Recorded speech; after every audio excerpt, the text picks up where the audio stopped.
Thanks, Carl. Hello and welcome. My name is Rick. I work at the Stacks Foundation, and I am joined by Andre and Adriano from Bitcoin L2 Labs. Today, we are going to discuss the Stacks roadmap. More specifically, I'm going to talk through all the items mentioned by the community members in various spaces, Stacks forum posts and other places, and then Andre and Adriano are going to let you all know what already is in the works, in progress, but also especially what's ahead for the Stacks network. So without further ado, let's get into the first technical roadmap item. The most mentioned item is speed and throughput. If we explore that a little bit further, the community, users, and builders desire an optimal user experience long term, even when active users increase. So, Adriano, I would like to ask you to talk through earlier launched features, things in progress, and future development that focus on potential gains for this specific item. Thank you, Rick. Thank you for having me, and it's a great question. So let's look back. When I joined, when we started, it was right after Nakamoto was launched. So it was back in October, and the community, as you rightly said, asked for more speed, more reliability. And so the first thing we shipped that was end of 2024 was Tenure Extend. That basically allows resetting the budget of transactions in terms of reads, write, execution that are allowed to be processed within a single tenure, and that gave more or less a 10x improvement over the chain throughput. Next, in Q1, we focused on reliability. So we started measuring it pretty accurately and even a bit crazily, if you want, the reliability of the chain. And the goal that we wanted was to ensure that for every minute there would be a number of stacks block being produced, both consistently in terms of average speed, but also the distribution of the block times elapsed. And also to ensure that even in case a miner would have technical problems, there would be somebody else that could take over for them. And over the course of the quarter, we radically increased our reliability measures, and we now target two and actually three nines on a good day. There's still a lot to do, and that's what we're going to do next. So we are getting closer and closer to bringing the consensus protocol to what is a Byzantine agreement, so that designers can do their job by enforcing and policing what the miner is doing in a way that is the strongest theoretical possible way. So we are doing this work right now. It's already in progress. There are two parts to it. The first one is under the umbrella of a stronger signer agreement, and the second one is under the umbrella of something we call two-phase commit. Why are we doing that? We are doing it because right now there are cases in which signers make a decision, they commit to it, but then they found out that because of a state change, they would need to change the decision, and they cannot. And so the chain suffers from it. So we're going to fix that. There are a couple of nice features that are in the works related to UX. We're going to be implementing transaction replay, which ensures that in case there's a Bitcoin fork, transactions on stacks are going to be replayed in the order in which they were processed on the original fork, which is now old, in the new canonical block fork. We are working on increasing throughput and speed. This is an open-ended problem, and I guess we're going to hear more and more about it. But the bottom line here is that we want stacks to be able to service our users organically, both in terms of peaks and in terms of normal transactions. And so what we are trying to understand here is how to size the chain so that it can be organically sustaining all kinds of transactions and all kinds of throughput. In order to do all this, we are working on our development velocity. So we are improving the quality of life for developers. We are improving and radically rewriting our testing suite to make sure that new developers can onboard quickly and develop confidently.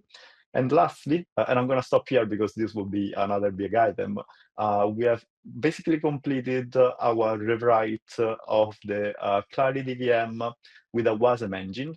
We are ironing out the last bugs. We are giving our finishing touches to the cost engine.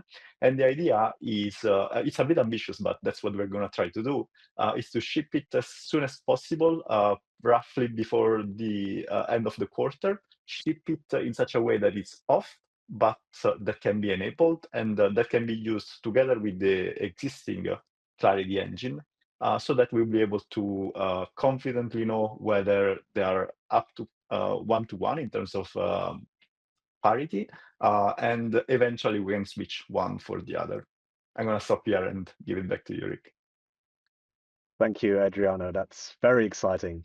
Now, a different category of feedback that has been mentioned a lot by community members can be summarized by ensuring that we have an optimal onboarding of users and liquidity from other ecosystems. Some people mention a native top-tier stablecoin, other people mention a top-tier bridge. There's cross-chain interoperability for SBTC. Andre, I know a lot of deals are already in the works here, and would you mind talk us through what's already in the pipeline and future plans here with the business development working group? Sure thing. Thanks, Rick.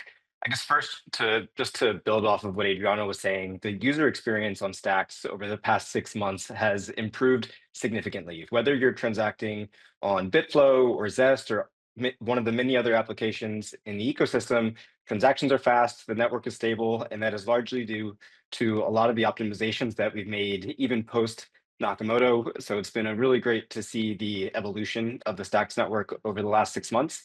And to your point, now looking forward, we're really starting to think about how to onboard, the majority of new users into the ecosystem. I think top of mind for me is really improving on ramps. I think that's going to be critical. So having better bridges in place will allow people to really easily move stablecoins from other ecosystems into Stacks, which will help to bolster the DeFi liquidity on Stacks. I expect we'll have a major bridge go live this quarter. There are definitely several partnerships in the works to that end. And I think the fastest way to real adoption of the Stacks DeFi ecosystem is through improving stablecoin liquidity. And so we're working on several partnerships with a number of different stablecoins to grow our distribution and increase our trading activity.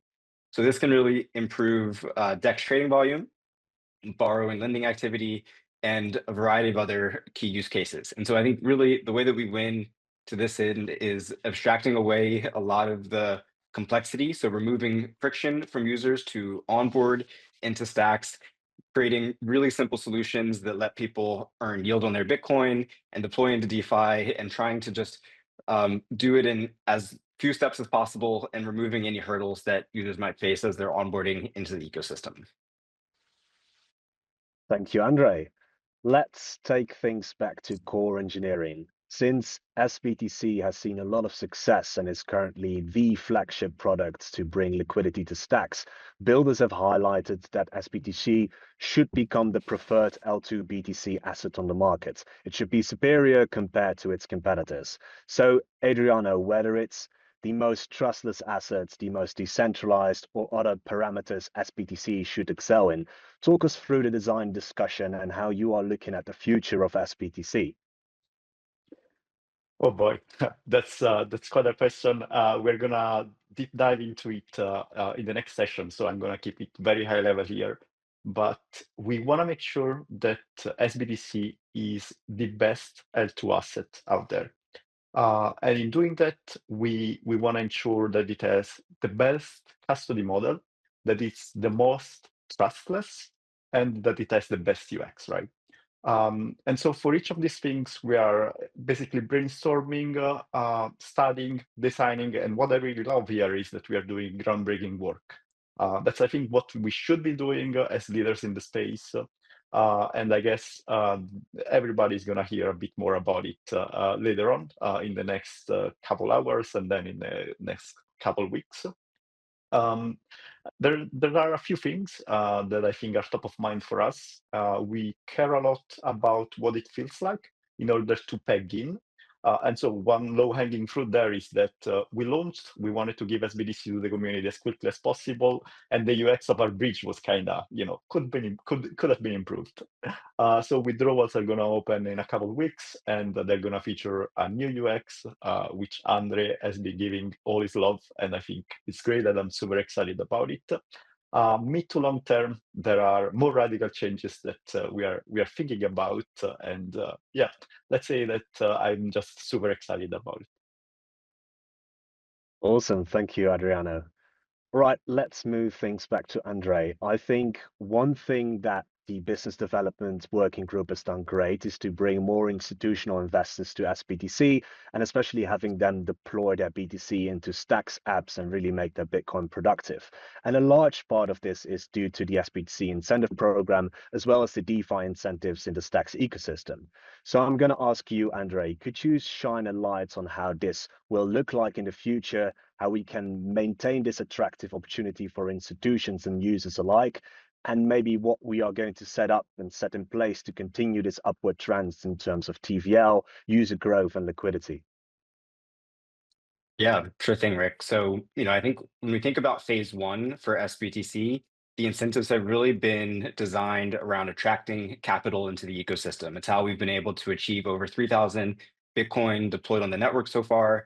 And in phase two, we're really looking to double down on the success that we've seen there and actually look to foster more active deployment into DeFi. And so it's not just enough to, park your BTC and earn yield, but we actually want to see trading velocity increase, people taking out loans against BTC to access stablecoins, trading perpetuals, and a variety of other use cases. And so a lot of the incentives moving forward will be really geared around actually helping people to deploy their Bitcoin into DeFi.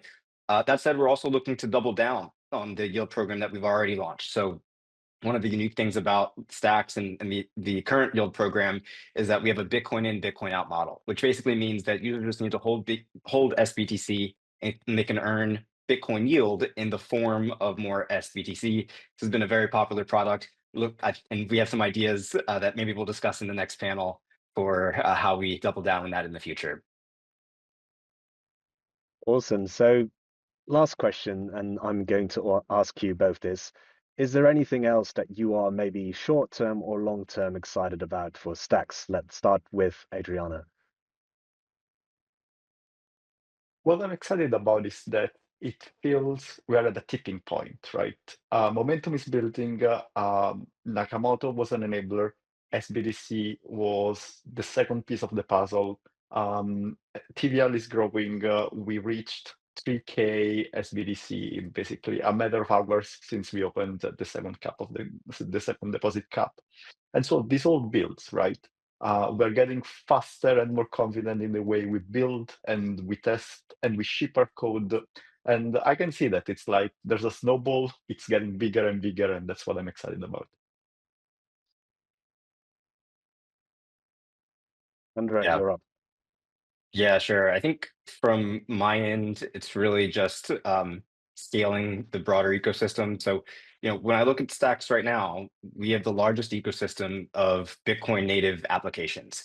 And I think that this year we will start to see some of these applications break out because of the improvements in the underlying technology, as well as the work that's being done on the BD and ecosystem side. And I think that the broader sort of macro backdrop is really well favored for the Bitcoin ecosystem this year, and overall, we're really well positioned to be able to capitalize on that momentum. All right. And with that, we are going to end this discussion, but please stay where you are because we're going so much deeper into these specific items in the next few sessions, like Adriano said already. Andre, Adriano, thank you for joining me. And to the listeners, thank you for tuning in. Goodbye.